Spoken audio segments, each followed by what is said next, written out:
విచారణ చేపట్టి ఏడాది గడుస్తోంది. అసలు నిందితులు దొరికేది ఎప్పుడు? ఆయన వస్తేనే అసలు కథ బయటపడుతుందా? ఇంటర్పోల్ రెడ్ కార్నర్ నోటీసు ఎప్పుడు జారీ చేస్తుంది? విదేశాల్లో నక్కిన ప్రధాన నిందితులను ఎప్పుడు రప్పిస్తారు? ఇదంతా దేని గురించి అనుకుంటున్నారా?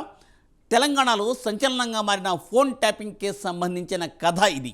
ఈ కేసులో ప్రధాన నిందితులుగా ఉన్న మాజీ పోలీస్ అధికారి ప్రభాకర్ రావు, ఒక మీడియా సంస్థ యజమాని శ్రవణ్ రావులను ఇంకా పట్టుకోపోవడంపై ఇప్పుడు సర్వత్రా చర్చ నడుస్తోంది. ఇంతకీ వాళ్ళు ఎప్పుడు దొరుకుతారు? అసలు దొరుకుతారా లేదా? Let us watch the story.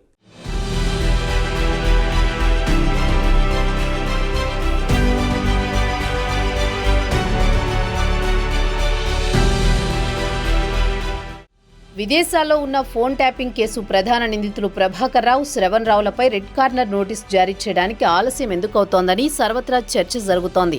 ఎంతో సంచలనంగా మారిన ఈ కేసులో ఇంతవరకు అసలు నిందితులను ఎందుకు పట్టుకోలేకపోతోందని ప్రభుత్వంపై విమర్శలు కూడా వస్తున్న పరిస్థితి నెలకొంది. ఈ క్రమంలో హైకోర్టు సైతం పోలీసులను నిలదీసింది. ఫోన్ ట్యాపింగ్ కేసులో A1గా ఉన్న ప్రభాకర్ రావు, A2గా ఉన్న శ్రవణ్ రావులను ఎప్పుడు అరెస్ట్ చేస్తారంటూ అసహనం వ్యక్తం చేసింది. ఫోరెన్సిక్ ల్యాబ్ నివేదికల్లో ఎందుకు ఆలస్యం అవుతుందని ప్రశ్నించింది. తాజాగా శ్రవణ్ రావు బెయిల్ పిటిషన్పై విచారణ జరిపిన కోర్టు నిందితులను ఇప్పటికీ పట్టుకోకపోవడంపై అసంతృప్తి వ్యక్తం చేసినట్లు తెలుస్తోంది. ఈ సందర్భంగా శ్రవణ్ రావు ముందస్తు బెయిల్ పిటిషన్పై తీర్పును రిజర్వ్ చేసింది. తాను ప్రభుత్వ ఉద్యోగిని కాదని, ఫోన్ ట్యాపింగ్తో తనకు ఎలాంటి సంబంధం లేదని, తనకు ముందస్తు బెయిల్ను మంజూరు చేయాలని కోరుతూ శ్రవణ్ రావు హైకోర్టును ఆశ్రయించిన సంగతి తెలిసిందే.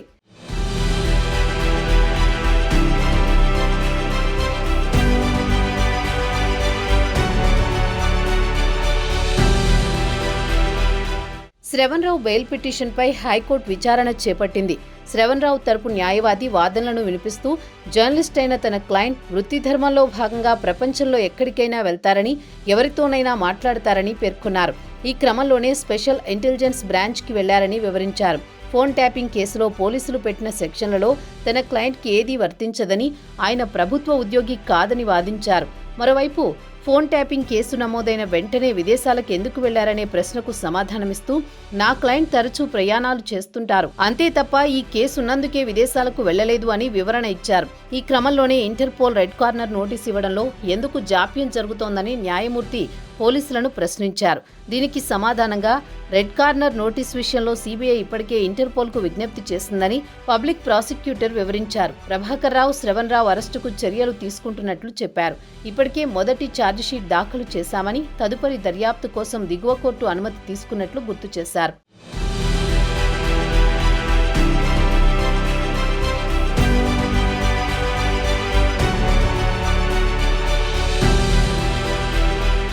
మరోవైపు ప్రభాకర్ రావు, శ్రవణ్ రావు వస్తే గానీ కేసు దర్యాప్తు ముందుకు సాగదని తెలుస్తోంది. శ్రవణ్ రావు ఫోన్ ట్యాపింగ్ కుట్రలో భాగస్వామిగా ఉన్నారని, ట్యాపింగ్ కీలక పాత్ర పోషించారని, నిందితులంతా కలిసి 62 హార్డ్ డిస్క్లను ముక్కలు చేసి నదిలో పారేశారని ఆరోపణలు ఉన్నాయి. న్యూస్ ఛానల్ ఎండీగా ఉన్న శ్రవణ్ రావు తరచూ ప్రభాకర్ రావును కలిసి ఎవరి ఫోన్ ట్యాపింగ్ చేయాలి అనే అంశంపై తదుపరి వ్యూహాలపై చర్చలు జరిపేవారని పోలీసులు చెబుతున్నారు. ఈ మేరకు అరెస్టైన ఇతర నిందితులు వాంగ్మూలం ఇచ్చారని పోలీసులు చెబుతున్నారు. ప్రణీత్ రావు తరచూ శ్రవణ్ రావును కలుస్తూ టార్గెట్ ఏంటి, ఎవరు అని వివరాలు తెలుసుకునేవారని పబ్లిక్ ప్రాసిక్యూటర్ కోర్టుకు వెల్లడించారు. కేసుతో సంబంధం లేకుంటే భారత్కు తిరిగి రావచ్చు కదా అని పిటిషనర్ న్యాయవాదిని ప్రశ్నించారు. వాదోపవాదాలను నమోదు చేసుకున్న ధర్మాసనం తీర్పును రిజర్వ్ చేసింది. మరోవైపు ప్రభాకర్ రావు అమెరికాలో ఉన్నట్టు సమాచారం. అక్కడ గ్రీన్ కార్డ్ కూడా పొందినట్టు వార్తలొస్తున్నాయి. ఈ క్రమంలో ప్రభాకర్ రావును ఎలా ఇండియా తీసుకొస్తారనేది పెద్ద ప్రశ్నగా మిగులుతోంది.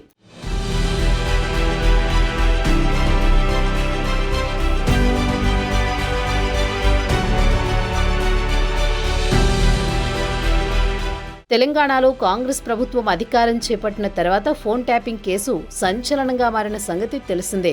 ప్రతిపక్షానికి చెందిన నేతలను టార్గెట్గా చేసుకుని నాటి బీఆర్ఎస్ ప్రభుత్వం ఫోన్ ట్యాపింగ్ వ్యవహారం నడిపింది. రాజకీయ నేతల ఫోన్లే కాదు, సామాన్య ప్రజల ఫోన్లు కూడా ట్యాపింగ్ చేసినట్టు బయటపడడంతో ఒక్కసారిగా ఉలిక్కిపడ్డారందరూ. దీనికి పాత్రధారి నాటి ఇంటెలిజెన్స్ చీఫ్ ప్రభాకర్ రావు అని పోలీసుల ప్రాథమిక విచారణలో తేలింది. ఇప్పుడు ప్రభాకర్ రావు దొరికితేనే అసలు సూత్రధారి ఎవరనేది తెలుస్తుంది. ఇప్పటికే కొంతమంది పోలీసు అధికారులను అరెస్ట్ చేశారు. చూడాలి రెడ్ కార్నర్ నోటీసులు ఎప్పుడు జారీ చేస్తారో మరి.